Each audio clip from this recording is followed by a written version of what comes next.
તો અટાણે હું શું કહેવાય એડિટિંગ કરવા બેઠો ત્યારે મને ખબર પડી કે આજ રાતે હું વિડીયો ઉતારતો હતો, મતલબ એનો આજનું વિડીયો શૂટ કરતો હતો તેમાં એવું હતું કે સ્ટોરેજ ફૂલ થઈ ગયું.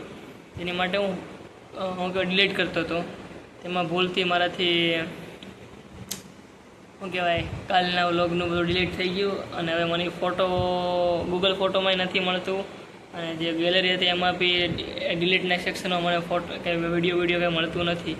એટલે બધું કાલનું વયું ગયું છે, ખબર નહીં ક્યાં, પણ બધું ડિલીટ થઈ ગયું છે. તો આ વ્લોગમાં કંઈ નથી આવવાનું, ખાલી મારાથી ભૂલ થઈ ગઈ છે. તો થઈ ગઈ છે તો તમે થોડુંક આજના દિવસને થોડુંક સંભાળી લેજો કે બહુ મોટી ભૂલ થઈ ગઈ છે. અને આ વ્લોગ ખાલી 1 મિનિટનો બસ 1 મિનિટનો બનશે. તો ચલો, આવું આજે થયું છે કે કાલના બ્લોગનું મારું બધું જ બેકઅપ વયું ગયું છે, ખબર નહીં કેમ. એટલે મારાથી જ ગયું છે, મેં ડિલીટ કર્યું છે. કેમ એટલે એવું નથી, મારાથી જ ગયું છે. તો ચલો, આજના વ્લોગને અહીંયા જ ખતમ કરીએ. મળશો આવા જ વ્લોગ સાથે. કાલે હું ફાઇનલ મારો વ્લોગ નાખીશ, તો જોઈ લેજો. ચલો, બાય બાય, ગુડ નાઇટ. આજનો દિવસ એવો હશે તો કંઈ વાંધો નહીં.